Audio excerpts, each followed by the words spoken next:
अस्सलाम वालेकुम। आज हमारा जो है वो सी लैंग्वेज का चैप्टर 8 का लेक्चर नंबर 3 है, जिसमें हम देखेंगे लैंग्वेज प्रोसेसर्स को। हमने जो प्रीवियस लेक्चर में देखा था कि सोर्स कोड होता है और सोर्स कोड को कन्वर्ट किया जाता है ऑब्जेक्ट कोड में। जो सोर्स कोड होता है वो ह्यूमन बीइंग्स की लैंग्वेज में लिखा जाता है और जो ऑब्जेक्ट कोड होता है वो मशीन की लैंग्वेज में होता है। सोर्स कोड को मॉडिफाई करना, उसको अंडरस्टैंड करना, उसमें चेंजेस लाना इजी है, लेकिन जो ऑब्जेक्ट कोड था वो थोड़ा कॉम्प्लिकेटेड था ह्यूमन बीइंग्स के हिसाब से। तो अब क्या ऐसा चीज़ होती है जो सोर्स कोड को कन्वर्ट कर देती है ऑब्जेक्ट कोड में? क्या वो डायरेक्टली खुद से हो जाता है? नहीं, बल्कि उसके लिए कोई ट्रांसलेटर, कोई मीडियम यूज़ होता है। Discuss different types of language processors. Computer understand only machine language. A program written in high-level language or assembly language can't be run on a computer directly. It must be converted into machine language before execution. कि जो computer पे programme लिखे जाते हैं वो किस language में लिखे जाते हैं? वो हाई लेवल लैंग्वेज में लिखे जाते हैं, जिसको कंप्यूटर अंडरस्टैंड नहीं कर सकता। क्यों? क्योंकि कंप्यूटर की कौन सी लैंग्वेज है? That is machine language. तो उस प्रोग्राम को पहले हमें कन्वर्ट करना पड़ेगा मशीन लैंग्वेज में एग्जीक्यूशन से पहले। लैंग्वेज प्रोसेसर और translator is a type of system software. हमने पढ़ा था कि जो लैंग्वेज प्रोसेसर हैं, जो ट्रांसलेटर हैं, वो किस सॉफ्टवेयर की टाइप हैं? वो सिस्टम सॉफ्टवेयर की टाइप हैं, जो कन्वर्ट करती हैं इन प्रोग्राम्स को मशीन लैंग्वेज में। ट्रांसलेटर जो होगा वो सोर्स कोड को कन्वर्ट कर देगा मशीन लैंग्वेज में या ऑब्जेक्ट कोड में। Every computer language has its own translator. अब जिस तरह की लैंग्वेज होगी उसी तरह के उसके ट्रांसलेटर्स होंगे। और टाइप्स ऑफ ट्रांसलेटर्स हैं वो 3 टाइप्स ऑफ बेसिक ट्रांसलेटर्स हैं: compiler, interpreter and assembler. Third one तो जो हो गया ना असेंबलर, वो तो होता ही पक्का असेंबली लैंग्वेज के लिए। जो बाकी 2 ट्रांसलेटर हैं ना, कंपाइलर और इंटरप्रीटर, ये हाई लेवल लैंग्वेज की जो डिफरेंट टाइप्स हैं उनके लिए हैं। First one, compiler. Compiler is a program that converts the instruction of a high-level language into machine language as a whole. Compiler इसमें एक हिंट है छोटी सी कि कंपाइलर में जो पहले इसका है ना लफ्ज़ वो है सी। इसी तरह जो कंप्लीट होता है, तो कंप्लीट का भी जो पहला अल्फ़ाबेट होता है ना वो होता है सी। तो कंपाइलर को आप सी के हिसाब से अगर याद रखें तो कंपाइलर जो है वो कम्प्लीटली कन्वर्ट कर देता है कोड को एक ही बारी में हाई से लो में एज अ होल। तो compiler is a program that convert the instruction of a high level language into machine language as a whole, यानी कम्प्लीटली कन्वर्ट कर देगा हाई लेवल को लो लेवल लैंग्वेज में। A program written in high level language is called source program. The compiler converts the source program into machine code. अब जो programme लिखा जाता है कंप्यूटर की लैंग्वेज में उसको बोलते हैं मशीन कोड, और जो ह्यूमन बीइंग्स की लैंग्वेज में लिखा जाता है उसको बोलते हैं सोर्स कोड। तो सोर्स प्रोग्राम या सोर्स कोड को ट्रांसलेटर के थ्रू या कंपाइलर के थ्रू एज अ होल, यानी कम्प्लीटली पूरे प्रोग्राम को एक ही बारी में कन्वर्ट कर दिया जाएगा मशीन कोड में। The machine code is known as object program, और उसको क्या बोलेंगे? ऑब्जेक्ट कोड या object program. The object program can be executed many times. वो जो एक दफ़ा कन्वर्ट हो गया उसको बार बार फिर आप रीयूज़ कर सकते हो। अब नीचे इसकी एक डायग्राम है जिसमें सोर्स प्रोग्राम है, सोर्स प्रोग्राम के बाद कंपाइलर है जो कि कन्वर्ट कर रहा है उसको ऑब्जेक्ट प्रोग्राम में। तो ये है working of compiler. The compiler checks each statement in the source program and generates machine instructions. Compiler क्या करेगा? वो वन बाय वन हर स्टेटमेंट को चेक करता जाएगा और उसके अकॉर्डिंग जो है इंस्ट्रक्शन जनरेट करता जाएगा. Compiler also checks syntax error in the program. A source program containing an error can't be compiled.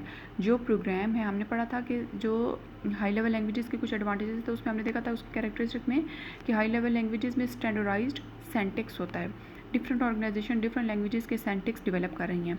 जैसे हमने आंसी एक ऑर्गेनाइजेशन है जो कि डिफरेंट लैंग्वेजेस के सिंटैक्स डेवलप कर रही है. तो जो भी प्रोग्राम लिखा जाता है उसका जो ट्रांसलेटर होता है वो सिंटैक्स पर भी गौर करता है. अगर सिंटैक्स में कोई सेमी कॉलन, कोमा की या स्पेलिंग की मिस्टेक होती है या कोई ब्रैकेट मिसिंग है तो वो उसको एरर के तौर पर कंसिडर करेगा, सिंटैक्स एरर के तौर पर. और कभी भी उस प्रोग्राम को जो है उस एरर के साथ ट्रांसलेट नहीं करेगा जब तक कि उसकी एरर को करेक्ट नहीं कर दिया जाता, उसकी एरर करेक्शन नहीं कर दी जाती, तब तक सोर्स कोड जो है वो ऑब्जेक्ट कोड में कन्वर्ट नहीं हो सकता. A compiler can translate the programs of only those languages for which it is written. अब जिस लैंग्वेज का कंपाइलर होगा वो उसी लैंग्वेज के कोड को ट्रांसलेट करेगा.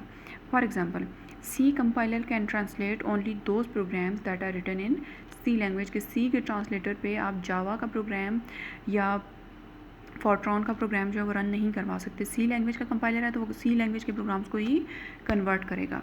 नेक्स्ट इसका आता है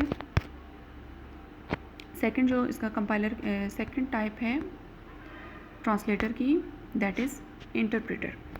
इंटरप्रेटर जो होता है इसमें आप इसकी भी एक छोटी सी हिंट है कि इंटरप्रेटर का फर्स्ट जो लफ्ज़ है वो आई है, आई, और जो वन होता है उसको भी जब आप डिजिट की फॉर्म में लिखते हो तो आप आई तकरीबन आई जैसा लिखते हो, तो वन को भी आप सीधी एक वर्टिकल लाइन से शो करते हो और आई को भी आप सीधी एक वर्टिकल लाइन से शो करते हो।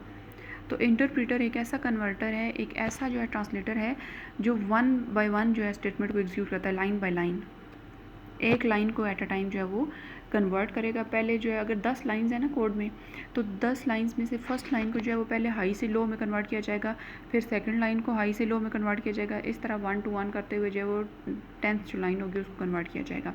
तो ये लाइन बाय लाइन काम करता है। जो कंपाइलर होता है वो एज अ होल यानी कम्प्लीटली पूरे कोड को एक ही बारी में कन्वर्ट कर देगा, और जो इंटरप्रेटर होता है वो one line at a time.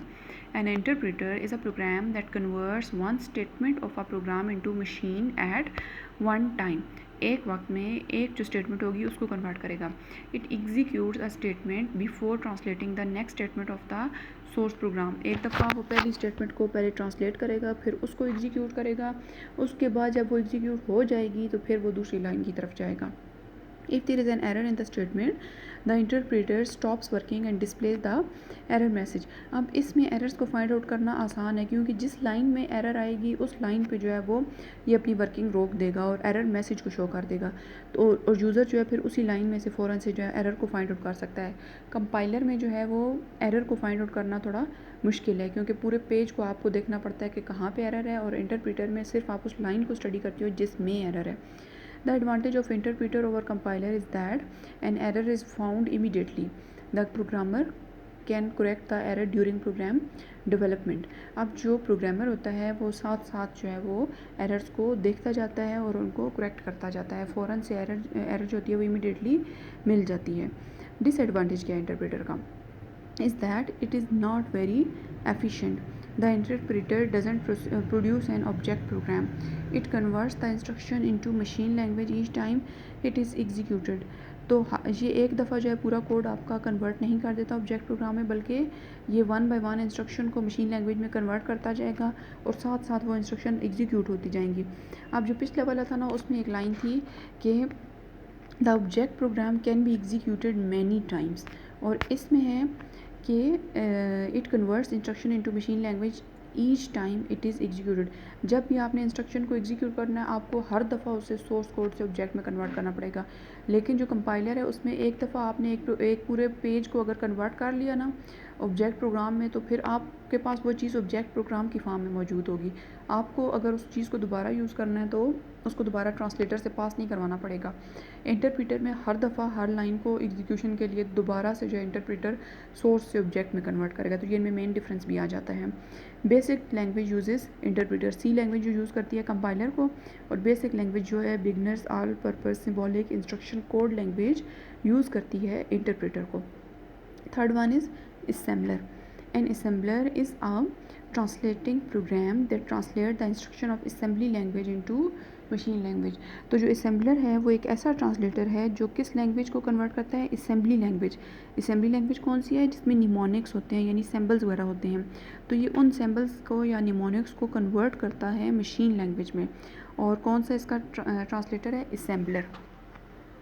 ठीक, अब इनके दरमियान में डिफरेंस है, जो बेसिक डिफरेंस है, डिफरेंट जो हमारे पास था कंपाइलर था और इंटरप्रेटर था, इनके दरमियान में डिफरेंस क्या है। असेंबलर तो निकल गया कि वो तो होता ही असेंबली लैंग्वेज के लिए।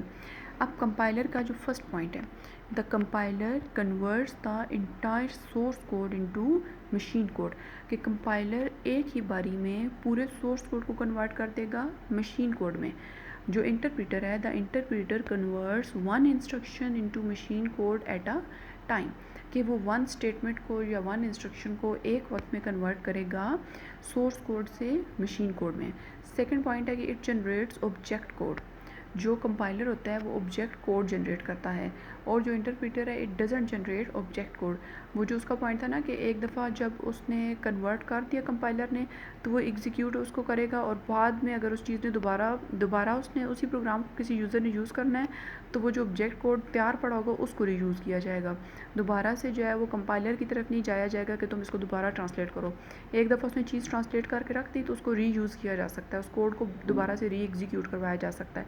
लेकिन इंटरप्रेटर के केस में ये एक एक लाइन को जब एग्जीक्यूट करवाएगा तो दोबारा से अगर उसी प्रोग्राम को करना है आपने एग्जीक्यूट इंटरप्रेटर ट्रांसलेटर को यूज़ करते हुए तो हर दफ़ा दोबारा से सोर्स कोड से ऑब्जेक्ट कोड में एक एक लाइन को दोबारा कन्वर्ट करवाना पड़ेगा, यानी कोड को रीयूज़ आप नहीं कर सकते, ऑब्जेक्ट कोड को रीयूज़ नहीं किया जा सकता। थर्ड पॉइंट है it converts high level program in that can be executed many times. इसमें जो प्रोग्राम एक दफ़ा हो जाएगा मतलब कन्वर्ट हो जाएगा हाई लेवल प्रोग्राम तो वो दोबारा से एग्जीक्यूट करवाया जा सकता है। लेकिन जो सेकंड वाला है इसमें it converts high level program each time it is executed, हर दफ़ा जब एग्जीक्यूट करना होगा तो दोबारा से कन्वर्ट करवाना पड़ेगा। नेक्स्ट पॉइंट है फोर्थ पॉइंट कि the program execution is fast. अब किस में एग्जीक्यूशन फास्ट है? कंपाइलर में, क्योंकि वो कंप्लीट पेज को करता है। और इंटरप्रेटर की एग्जीक्यूशन क्यों स्लो है? क्योंकि वो वन बाय वन एक एक लाइन को जो है वो एग्जीक्यूट करवाता है। फिफ्थ पॉइंट है कि it displays syntax error after compiling the whole program. अब ये इसके डिसएडवांटेज में भी आ सकता है कि कंपाइलर जो है वो पूरा पेज जब ट्रांसलेट कर लेगा तो उसके बाद वो एरर मैसेज देना शुरू कर देगा कि इस लाइन में एरर है, इस लाइन में एरर है। लेकिन जो इंटरप्रेटर है वो क्या करेगा?